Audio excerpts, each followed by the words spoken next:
Video में हमने देखा कि मनीषा अपने आप को बहुत अकेला फील कर रही थी, किसी भी बच्चे ने उससे बात नहीं की। अब हम इसके आगे पढ़ेंगे।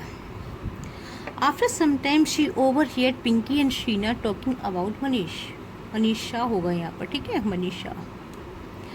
कुछ देर के बाद शी ओवरहियर्ड का मतलब होता है ऊपर ही ऊपर से सुनना।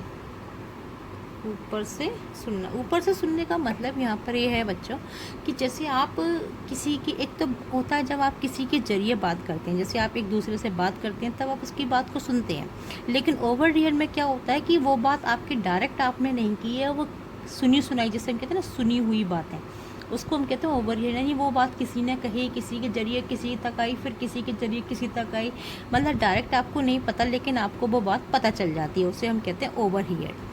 तो आफ्टर सम टाइम यानी कुछ देर के बाद she overheard Pinky and Sheena talking about Manisha, उसने सुना कि कुछ देर के बाद पिंकी और शीना जो है मनीषा के बारे में बात कर रहे थे। पिंकी सेड, पिंकी ने बोला, Manisha won both the games but she is cheater. Manisha जो थी उसने दोनों ही गेम को जीत लिया था। वॉन बोथ द गेम, दोनों गेमों को जीत लिया था, but she is a cheater, लेकिन वो क्या थी, चीटर थी, लेकिन वो एक चीटर थी। Sheena nodded her head in agreement. Nodded का मतलब होता है सिर को हिलाना, सिर हिलाना। जैसे बेटा जब हाँ के लिए आंसर देते हो तो अपने सिर को हिलाते हो ना। कभी कभी आप मुंह से हाँ नहीं बोलते लेकिन सिर को हिला के हाँ बोल देते हो या ना बोल देते हो, तो उसको हम बोलते हैं nodded. So nodded her head in agreement, उसकी सहमति में उसने सिर को हिलाया।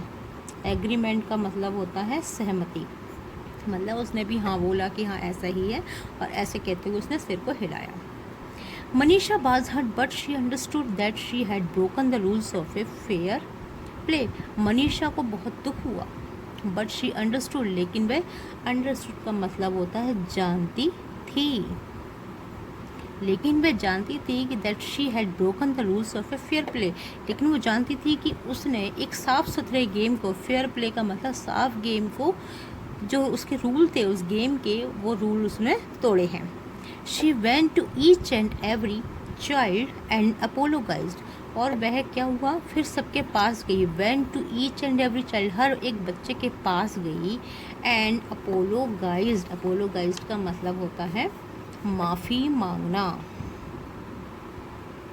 माफ़ी मांगना। और उसने फिर वह माफ़ी मांगी। Then she open both the chocolate, और उसके बाद उसने जो 2 चॉकलेट उसने गेम में जीती थी वो दोनों चॉकलेट्स को खोलती है। Both the chocolates that she had got as prize and share them with everyone, जो चॉकलेट्स उसको मिली थी उन दोनों चॉकलेट्स को वह खोलती है और फिर जितने भी बच्चे होते हैं उन सब के साथ वह शेयर करती है।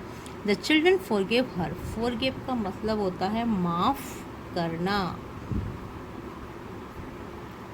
फॉरगिव का मतलब माफ़ करना। जितने भी चिल्ड्रन थे उन सभी ने उसको माफ़ कर दिया था, हर यानी उसको माफ़ कर दिया था।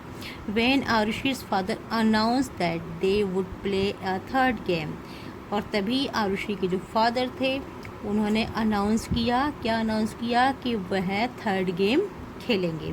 थर्ड गेम यानी तीसरा गेम स्टार्ट करेंगे। Manisha decided that she would play it by obeying in the rules and would not cheat, और फिर मनीषा ने डिसाइड किया कि वह इस गेम को खेलेगी, लेकिन by obeying the rules and would not cheat, लेकिन कैसे, सभी रूल्स को मानते हुए। ओबेइंग का मतलब होता है मानना, सभी रूल्स को मानते हुए गेम खेलेगी। And rules and would not cheat, सारे रूल्स को वो खेलेगी और किसी भी गेम में चीटिंग नहीं करेगी। तो बच्चों ये हमारी कहानी स्टार्ट होती है, तो इस कहानी से हमें यही शिक्षा मिलती है कि हमें कभी भी चीटिंग नहीं करनी चाहिए। ठीक है बच्चों।